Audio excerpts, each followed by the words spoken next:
Olá, tudo bem? Nós da Orquestra Jovem Circuito das Águas produzimos este conteúdo para auxiliar os alunos e os demais interessados na prática do instrumento à distância. Para ver esse e os outros vídeos, acesse o nosso canal da orquestra, Orquestra Jovem Circuito das Águas. E no vídeo de hoje a gente vai falar sobre uma das propriedades do som, a altura. O que é a altura? A altura é aquela característica que possibilita para a gente saber se o som é mais grave ou se ele é mais agudo, né? Se o som é grave, agudo ou médio, no caso. A altura não tem relação nenhuma sobre o volume daquele som que é produzido. O volume do som que é produzido a gente vê na característica do som da intensidade, né? A outra propriedade do som que trata sobre a intensidade, as dinâmicas de forte e piano. Isso tem a ver com a intensidade. A altura não tem a ver com o volume que a nota é produzida, e sim com o grave e com o agudo. Mas o que é o grave e o agudo, né? O grave, a gente pode dizer que são aquelas notas, aqueles sons que a gente considera como sons grossos, né? Os sons mais baixos, né? Que a gente conhece por esses termos. Vou dar um exemplo para vocês de uma nota grave no piano.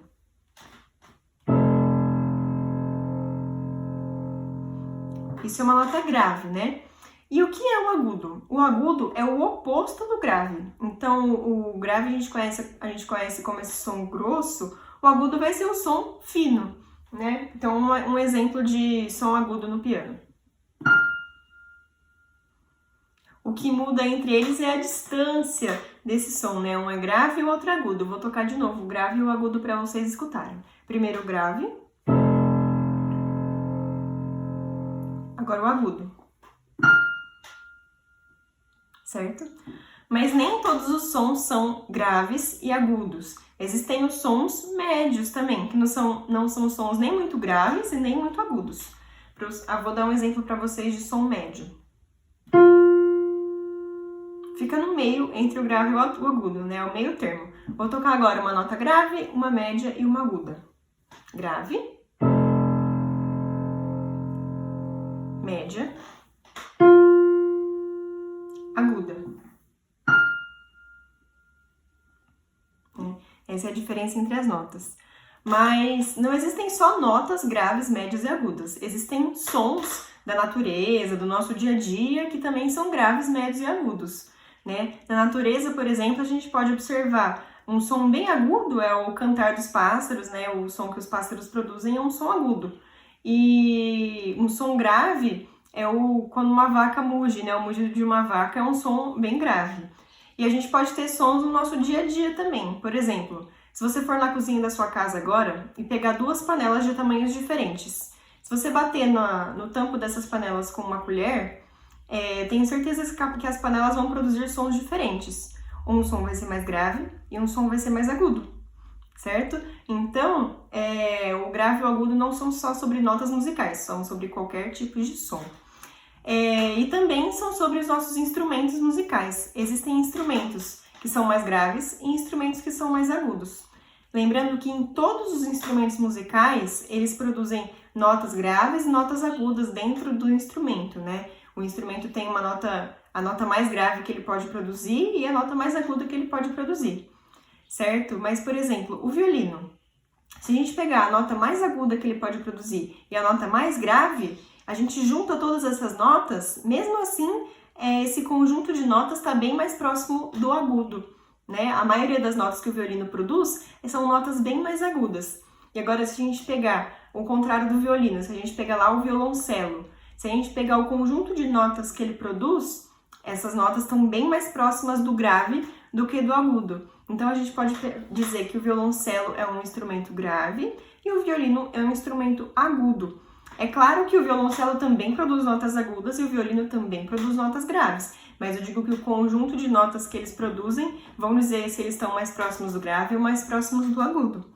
E assim como a viola é um instrumento que está mais próximo ali do médio. A viola é um instrumento da região central. Ela também produz notas mais agudas e também produz notas mais graves, mas o conjunto de notas que ela produz está mais próximo da região central, está mais próximo do médio. E agora, vocês me perguntam, como que eu vou saber qual vai ser a altura das notas na partitura? Quando vocês olharem na partitura, como que eu vou saber se eu tenho que reproduzir um som agudo ou um som grave? Então, para identificar na partitura, vou dar um exemplo para vocês. Essa aqui tem a nossa pauta musical, de 5 linhas e 4 espaços.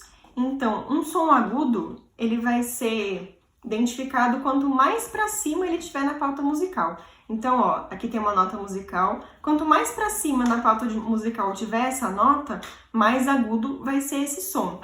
E aqui, ó, quanto mais para baixo tiver essa nota na minha pauta musical, mais grave vai ser esse som.